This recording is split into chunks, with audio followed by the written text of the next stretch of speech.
ابھی کچھ دن پہلے ہمارے جامعۃ الرشید میں ہمارے استاذ کے پاس ایک بڑا کروڑپتی آدمی آیا، مالدار آدمی، ٹھیک ٹھاک مالدار۔ مالداروں کے بڑے مسائل ہو گئے ہیں آج کل، پتہ ہے آپ کو؟ مالداروں کے گھروں میں ایسے ایسے مسائل چل رہے ہیں کہ آپ کی سوچ کیوں ساری زندگی دولت کے پیچھے بھاگ بھاگ کے نا، جیب میں بھی دولت ہے، دل میں بھی دولت ہے، اتنا دولت۔ یہ جو بھاولپور کا واقعہ ہوا، لڑکیوں نے اپنی عزت کے جنازے نکالے یہ نمبروں کے چکر میں۔ کیوں بھائی؟ نمبر میں ایسی کیا بات ہے کہ آپ اپنی عزت بیچ دو پروفیسر کے سامنے؟ ہمارے لیے نمبروں کی ویلیو نہیں ہے، ان لڑکیوں کے لیے بڑی ویلیو ہے، کیونکہ اس سے ان کا فیوچر وابستہ ہے۔ ان کو پتا ہے جب تک اچھے نمبر نہیں آئیں گے اچھی جاب نہیں ملے گی، اچھی جاب نہیں ملے گی پیسہ نہیں آئے گا، پیسہ نہیں آئے گا تو غریب رہیں گے، غریب رہیں گے تو ناکام ہو گئے۔ تو جب ناکامی غربت میں سمجھ لی گئی ہے تو وہ عزت بیچنے کے لیے بھی تیار ہے، ان کے لیے کوئی بڑا مسئلہ نہیں ہے یہ۔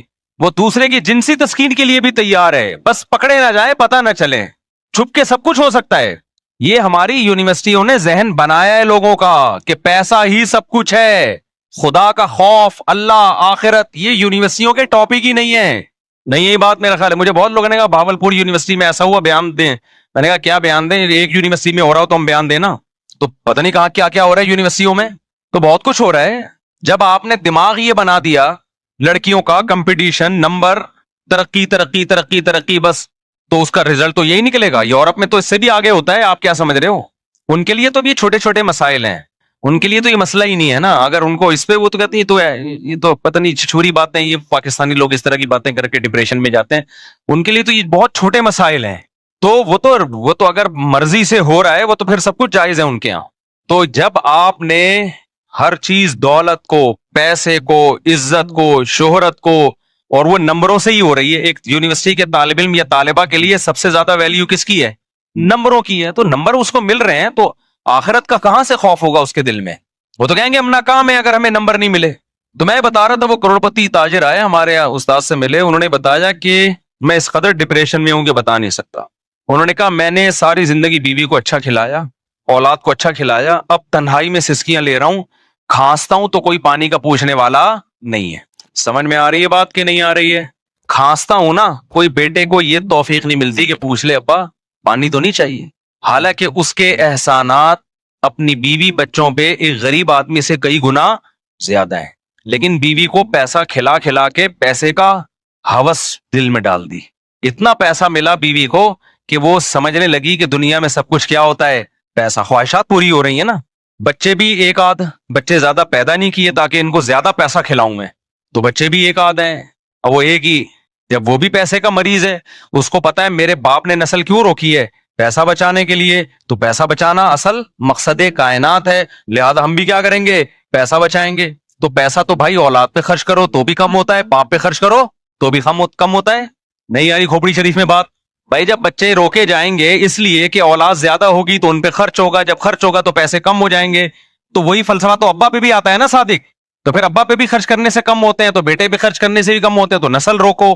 تو جب یہ دماغ شریف میں بیٹھ گیا کہ پیسہ جتنا روکا جائے گا بڑھے گا، تو بھائی پھر تو غریب پہ خرچ کرو یا ابا پہ خرچ کرو، کم تو دونوں صورتوں میں ہو رہا ہے۔ کیوں نہیں سمجھ میں آ رہی؟ کاش میں کسی طرح نہ اپنی باتیں کھوپڑیوں میں ڈال دوں، مجھے سمجھ میں نہیں آتا میں سمجھاؤں کیسے؟ ایک ہی ٹاپک کو میں 20 سال سے چیخ رہا ہوں، لیکن لوگ سمجھ نہیں پا رہے یا میرے اندر طاقت نہیں ہے سمجھانے کی۔ خدا کی قسم مذہب کو فالو نہیں کیا نا، جو اسلام کہہ رہے ہیں نا آنکھ بند کر کے مانتے چلے جاؤ، اس سے تمہاری دنیا جنت بن جائے گی، آخرت تو بعد میں۔ ہم نے تو علماء کو دیکھا ہے خدا کی قسم جیب میں تھیلا نہیں ہے، ایسے خوش ہیں اتنے۔ ہم پیغمبر سے بڑھ کر کون ہوگا؟ ہمارے نبی کے گھر میں 40 دن کھانے کو روٹی نہیں، چولہا نہیں جلتا، 9 بیویاں، بیوہ سے شادی، اور اس کے یتیم بچے لے کے پال رہے ہیں۔ ایسا نبی نسل روکنے کا حکم دے گا تمہیں؟ ابے کیا ہو گیا؟ دیکھو ایک نبی ہے جو غربت کی انتہا کو پہنچا ہوا ہے، وہ شادی بھی کتنی کر رہا ہے؟ 9 بیویاں ایٹ اے ٹائم۔ ان کے خرچے 9 گنا بڑھ گئے نا ہم لوگوں سے، اور اپنی نسل بھی نہیں روک رہے۔ وہ تو اللہ نے آپ کو اولاد نہیں دی، اس میں بڑی حکمتیں تھیں، تاکہ نبی کی اولاد میں بیٹا نہیں اللہ نے دیا نا، بیٹے ہوئے تو کیونکہ آپ آخری نبی ہیں، کیونکہ جو نسل چلتی ہے نا پیغمبروں کی وہ تو ساری اولادوں میں چلتی ہے نا، تو اللہ نے آپ کو نرینہ اولاد کو زندہ ہی نہیں رکھا تاکہ نبوت کا بالکل دروازہ بند ہو جائے، کوئی آپ کی نرینہ اولاد ہو ہی نہیں کہ تاکہ کوئی بات میں کہہ سکے کہ نبی آ سکتا ہے نیا، اس میں بڑی حکمتیں تھیں۔ لیکن ہمارے نبی غربت کی انتہا پہ، شادیاں بھی کتنی کر رہے ہیں؟ 9 بیویاں اور ایک ام سلمہ جو بیوہ تھی ان سے بھی نکاح کیا. انہوں نے کہا میرے بچوں کا کیا ہوگا؟ فرمایا بچے بھی لے آؤ. ہمارے ہاں جو لبرل طبقہ ہے وہ کہہ رہے اپنے بچے پیدا نہ کرو, اس سے تمہاری آمدن کیا ہو جائے گی؟ کم. اور پیغمبر کیا کہہ رہے ہیں؟ اتنی کم جتنی میری ہے, یعنی نبی بزبان حال بتا رہے ہیں اتنی تو کسی کی بھی کم نہیں ہو سکتی. اور ایسے میں پیدا کرنا تو دور کی بات, دوسروں کے بچے بھی کیا کر رہا ہوں؟ اپنی کسٹڈی میں لا رہا ہوں. تو اسلام اور یہ لبرل لوگوں کے نظریات 180 ڈگری پہ ہیں کہ نہیں ہے؟ مجھے یہ بتاؤ خالی.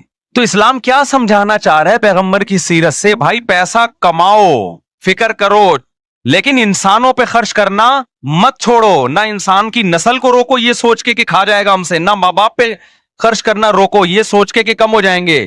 بلکہ نبی نے فرمایا صدقہ کرنے سے مال کم نہیں ہوتا بلکہ بڑھتا ہے. اوپر والا ہاتھ اللہ کو نیچے والے ہاتھ سے زیادہ محبوب ہے. اس لیے مسلمان, ہم نے علماء کو دیکھے ایک دھیلا بھی جیب میں نہیں ہے, ٹینشن میں پھر بھی نہیں ہے, خرچ پھر بھی کر رہے ہیں. ہمارے نبی تو غریب آتا تھا ادھار لے کے دے دیتے اس کو. کتنے صحابہ ایسے ہیں کہ شہادت کے وقت پتا چلا کروڑوں روپے قرضہ تھا ان کے اوپر, وہ قرضہ پھر ان کی وراثتوں سے نکلا. برکت, امام بخاری نے ایک باب باندھا ہے کہ مجاہد کے مال میں برکت, مجاہد کے مال میں برکت. وہ صحابی رسول ساری زندگی جہاد میں گزری, تو جہادی سامان کے لیے ضرورت ہوتی تھی, وہ قرضہ لیتے تھے. اللہ نے ان کے مال میں اتنی برکت دی کہ ان کی کروڑوں روپے کی قرضے ان کے انتقال کے بعد ادا ہو گئے. دو, خرچ کرنا سیکھو میرے بھائی, خرچ کرنا سیکھو. تمہارا جب تم خرچ کرو گے نا اپنے بچوں پہ, اولاد زیادہ ہوگی, بیوی پہ بھی بچوں پہ بھی, ان کو بھی خرچ کرنا سکھاؤ. ان کو بولو بیٹا پیسہ ویسا کچھ نہیں ہوتا, پیسہ جمع کرنے کی چیز نہیں ہے, پیسہ کیا کرنا ہے؟ خرچ کرنا سکھاؤ. جب تک آپ کے پاس 2 ہاتھ اور 2 پاؤں سلامت ہیں, سورس آف انکم ہے آپ کے پاس. اب سورس آف انکم, رزق کے جو دروازے ہیں نا وہ ہمیں نہیں پتا ہوتا کس کے لیے کہاں سے کھلے ہیں. آپ جتنی بھی محنت کرو, رزق کے دروازے کس کے ہاتھ میں ہیں؟